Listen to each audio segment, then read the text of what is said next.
Hello, my fellow Kenyans. Habari zenu wa Kenya wenzangu. I'm Gakonga, the coach and the pioneer of Vision Total Football Kenya. Habari zenu wa Kenya wenzangu, ndugu zangu na dada zangu. How are you all?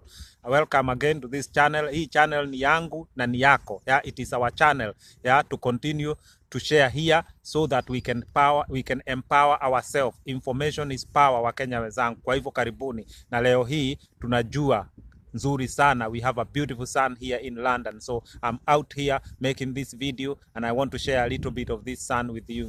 Wakenya wenzangu, I love you all. So Wakenya wenzangu, let us dive into our conversation. Yeah, our main conversation here, what we share here is about football, so that we can work out what we can do to reform our football. Vision Total Football Kenya iko tayari. It is the vision that's going to help us usher in a new era for football in Kenya. I'm going to continue sharing the details contained in Vision Total Football Kenya. It is a great vision done by a Kenyan for Kenya. Yeah, Vision Total Football Kenya. It's a Kenyan baby born in the United Kingdom. It is our vision wa Kenya wenzangu. We are going to set pace and other countries can follow. We are no longer going to accept to be left behind, to be a laughing stock. Everywhere we go to play football, people are laughing at us. We are getting beaten by countries at war wa Kenya wenzangu. In the past, Somalia has beaten us. Yeah, every other country that we know has beaten us. Kenya wa Kenya wenzangu. Even last time when we went to India with a team called All Stars, yeah, India beat us 5-0 wa Kenya wenzangu. And you know, India cricket is their national game. It's not even football.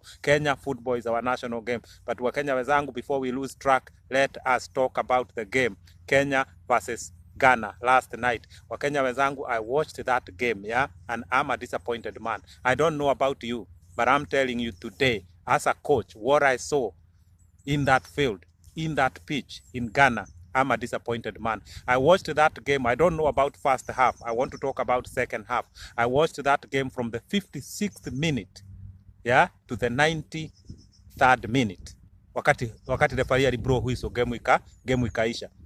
And what disappointed me the most is that in that period, yeah, 45 minutes, yeah, I only saw one threat. We only had one chance, which came from a corner. So what were we doing? Yeah, the entire time that we were playing, yeah, that second half, I saw nothing that can give us hope, Kenya wenzangu. And you know what? Unless we keep trying, unless we keep shooting on target, we are never going to score, Kenya wenzangu. So what I saw yesterday, Kenya is a team that can never have goals going forward. We have no strikers wa Kenya wenzangu. Midfield was a shamble. And you know why? Our football distribution, our ball distribution in midfield is terrible wa Kenya wenzangu. And another thing, yeah, we keep using one wing, yeah, going along one wing. What we need to do is to switch the ball, yeah, from the left wing through the center to the right wing. We keep doing that, finding our way forward. Then we are going to disorientate the opponent. But our game is so predictable, yeah, because we are not switching the ball through the middle.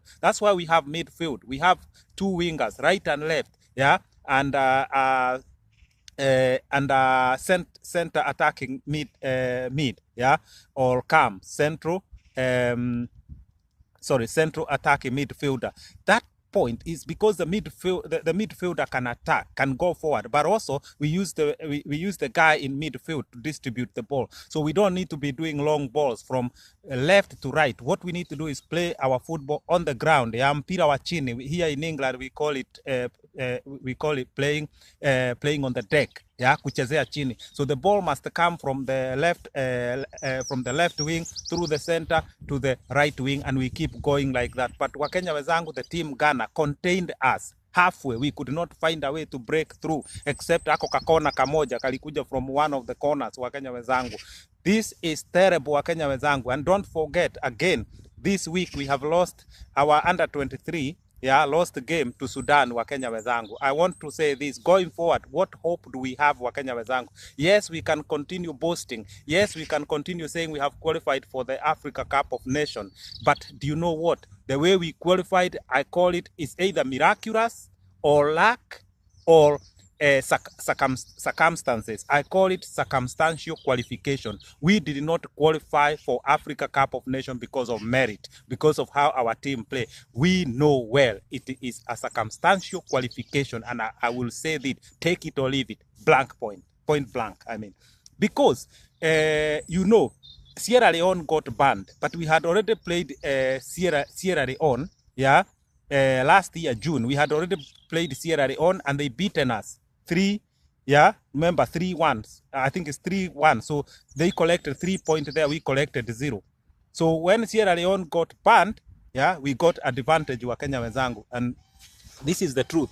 When Sierra Leone was banned, we got advantage because their 3 points were thrown, yeah, by FIFA. So Wakenya wenzangu, that left us in a very good position. And this is why I said our qualification is circumstantial, because we played Ethiopia and yes, we did beat Ethiopia, but Wakenya wenzangu, Ethiopia is not a team that we can boast about that we did beat Ethiopia. So you know, Wakenya wenzangu, we need to beat proper teams so we can gain respect. Now Ghana, when Ghana came and played against us, yeah, in Kenya, guess what happened? It was an own goal, yeah, from their own defender who panicked and the ball deflated. I think Olunga touched it with a toe when it was already going in. And that's how we can say that we did beat Ghana. That is how we got our qualification for Africa Cup of Nations, Wakenya wenzangu. So how do we play 3 games? Yeah, yeah. So Ethiopia home and away, Ghana at home, yeah.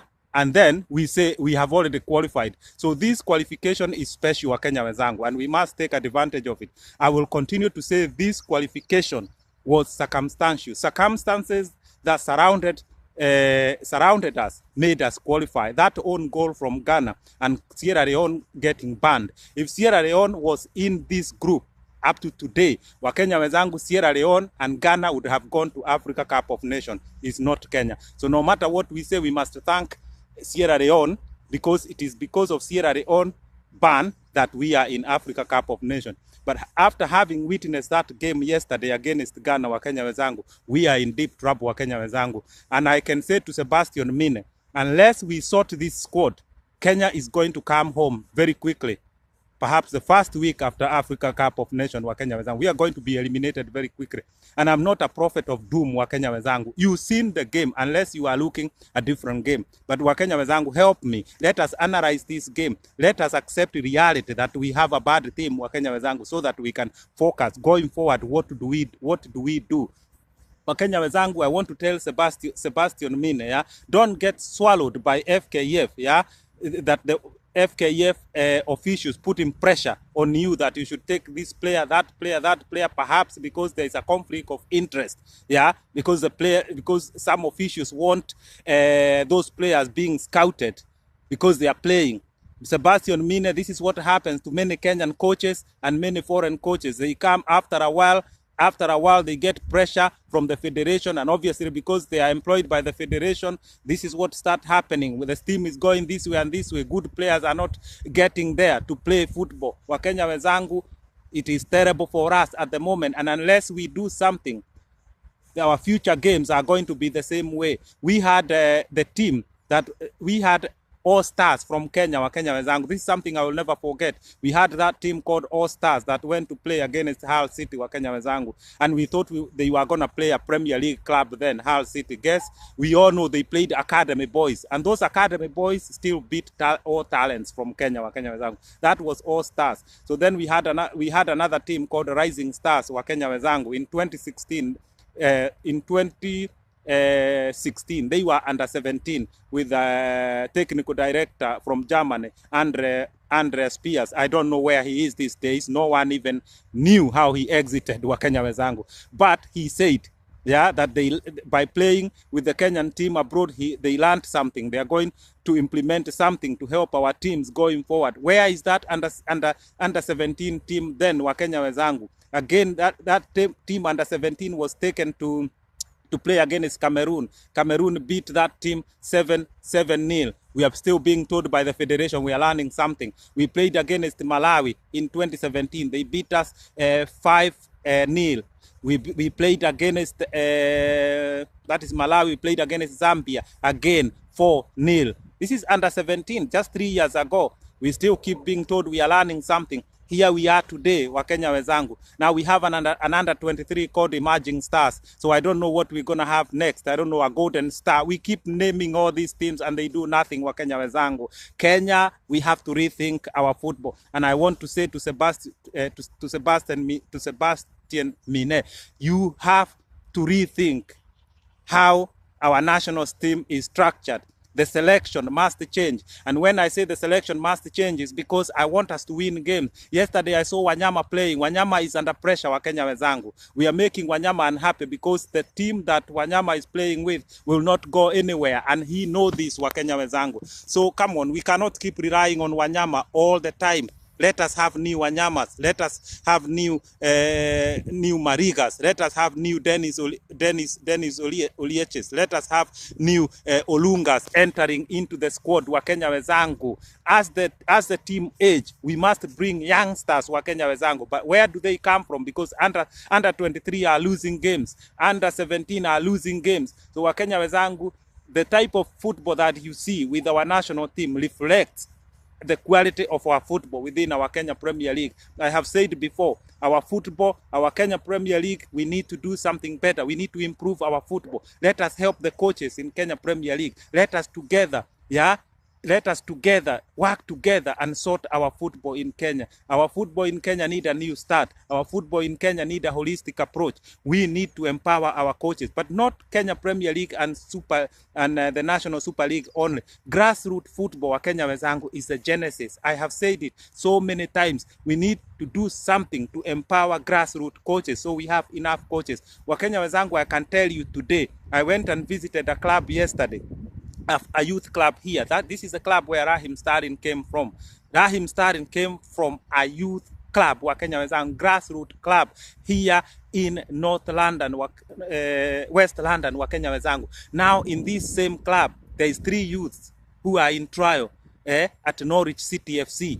Coming from the youth club here again, this same club here I am from the this side of West London. So Raheem Sterling, we have another one now. We have 2 more in Norwich. So it is the youth. It is the local club, Wakenya wenzangu. Grassroots club are the genesis. When you see players here in England playing for academy, playing in Arsenal, they never start there. This professional club, they only scout players who are coming from the grassroots system, Wakenya wenzangu. So unless we address the issue of grassroots system, we are going to continue to suffer.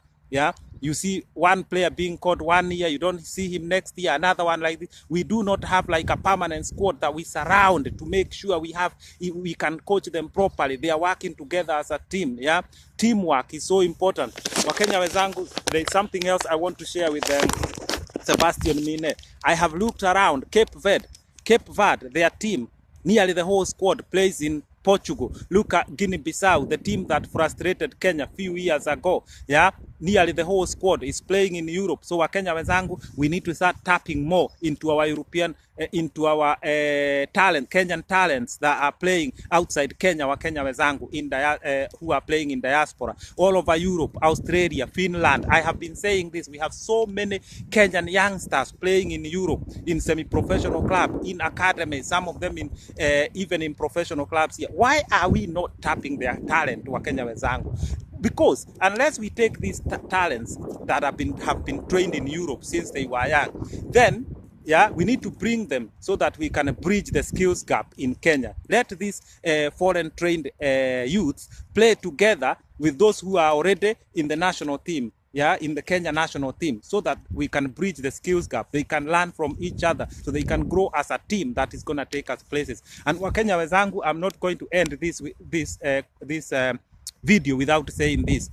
Please bear with me. I have some players here that I have just drafted that I know already. They are playing good football in Europe. Why none of them is in that Kenyan team, Wakenya wenzangu? I'll start by talking about one guy called Halawala Bwana. This guy is aged 23. Yeah, he's from Kenya. Right now, he's playing at Seattle Sanders FC, Wakenya wenzangu. 23. This is a prime age. Why can't he help a Kenyan team, Wakenya wenzangu? Number 2, Amos Kalie, age 29. I'm not going to talk a lot about this because he's obviously aging. But at the end of the day, he has played professional football. Wakenya wenzangu, he's playing in Finland. He's played for Kenya in 2014, and we have never heard about him again. So what keep happening is a player is called once and we never hear about him again. This is wrong, Wakenya wenzangu. I'm going to read another one, Athman Gonzalez. You know about him, the Spanish the Kenyan player who is playing in Spain. Wakenya wenzangu, he was playing for Kenya in last year, 2018. From there, we don't know where he is, Wakenya wenzangu. Number 4, I have Joshua Kemboy. He's 23 years of age, this guy, Joshua Kemboy, Wakenya wenzangu. Again, he's playing in Crawley Town. Crawley Town is a club here in England, Wakenya wenzangu. I think in League 1. Now, Kemboy, why is he not in that team? He's 23, prime age, Wakenya wenzangu. Jonathan Ayungu, Wakenya wenzangu. We know him from Brighton and Hove. He only came to play for Kenya once. What is happening? He's not around. We don't hear about. We have enough players, Wakenya wenzangu. I have another one here, Henry Ochieng from West Ham Academy, Wakenya wenzangu. Henry Ochieng today, he's playing for Braintree FC and he's age 23 again. Braintree FC is where current Gor Mahia coach came from. Now we have a boy there and he was trained in West Ham Academy. Why is he not in this Kenyan team, Wakenya wenzangu, that is being beaten like this? Again, I'll go another one, number 7. You remember the story of Ian Kamau, Bruce Kamau. These are brothers playing for Australia. They were begging to play for Kenya. They were nothing. The federation did not do anything to tap these players, Wakenya wenzangu. So in the wrong land, they fall out of love with Kenya. We need to nurture these players. They are all over, Wakenya wenzangu. Kenyans are all over the world, Wakenya wenzangu. I rate you Kenyans. Yeah, we are all over the place. Why don't we use our talents at least to do something better for our country? Wakenya wenzangu. Now, Bristol City Academy, 19 years of age. We have another boy there right now, Wakenya wenzangu. Stevenage FC Academy, 16-year-old Kenyan, Wakenya wenzangu. Haruboro FC, 17-year-old Kenyan. This is a semi-professional club, Wakenya wenzangu. London Cannoe, another Kenyan, 21-year-old, playing first team. London Cannoe is a semi-professional club, Wakenya wenzangu, here in London. Let us go. Bernard Mwalala, Bayern Munich, Wakenya wenzangu. Bernard Mwalala is 23, prime age, Wakenya wenzangu. Now Bernard Mwalala, he played for Bayern Munich Academy. Then he played for Bayern Munich reserve team. Now he's in a club in Germany called Augsburg FC, which is still in the same league as Bayern Munich. So Wakenya wenzangu, the list is huge. It goes on and on. These are players around within Europe. Why can't we have at least 6 of them in that Kenyan squad to refresh that squad? Sebastian Mine, please rethink how you are selecting your team. I don't know whether it's a pressure from the federation or what. We are capable of winning matches proper, Sebastian Mine. Listen to me, please. I want you to succeed. I know you will do good, but the squad is not what it should be. Please let us have a good squad, Wakenya wenzangu. I'm not going to continue with this conversation. What I wanted us to share is where we are heading as a country. What is happening to our teams, Wakenya wenzangu. Our football need a fresh restart, Wakenya wenzangu. We need a fresh way, and the way forward is Vision Total Football Kenya. I'll leave you by saying, do not forget to subscribe, Wakenya wenzangu. Let us continue sharing, and let us hold our hands together and rescue our football. I leave you in peace. I'm gone. I'm Kakonga, the coach and the pioneer of Vision Total Football Kenya. I love you all. Bye.